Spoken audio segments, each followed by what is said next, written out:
ito po ulit ang update natin para sa lagay ng ating panahon ngayong umaga po ng September 6, 2024 na kung saan sa ngayon ay patuloy pa rin po nakabagat ang weather system na umiiral po dito sa ating bansa, lalo na po dyan sa kanlurang bahagi na patuloy pa rin na hinahatak ng dating bagyong si Enteng na nagbabanta na po na mag-landfall hanggang mamayang gabi at isa na po ngayong super typhoon dyan po sa may southern part ng China. Pero sa unti-unti naman po na paglapit ng bagyo sa kalupaan ng China ay unti-unti naman po nito mahihila ang habagat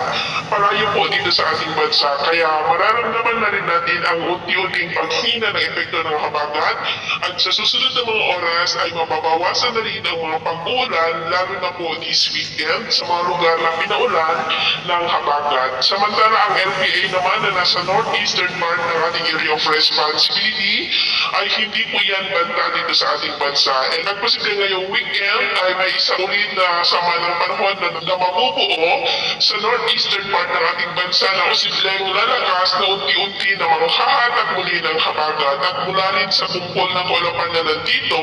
ay posibleng dito magsimula ang LPA na namamataan sa forecast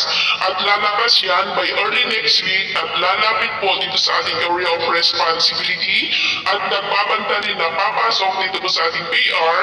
at kung bagyo na yan ay tatawagin po sa local name na bagyong Ferdy na mas magpapalakas ulit ng habagat.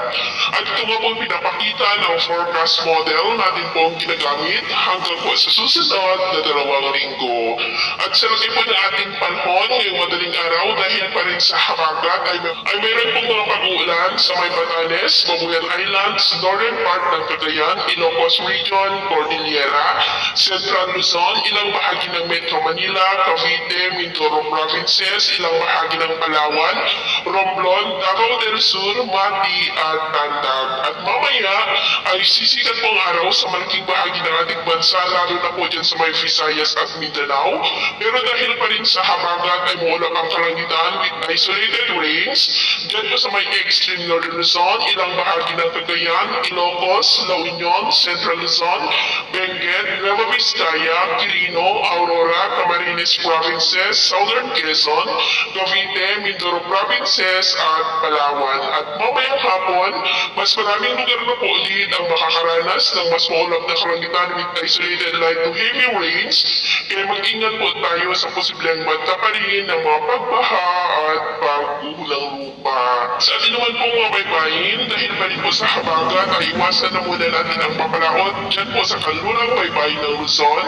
dahil ang mga alon dyan ay posibleng aabot hanggang po sa 7 to 10 feet. Kaya hanggang maaari ay huwag muna tayong papalaot dyan po sa mga may kulay pula para po mas makaiwas sa mga sakuna.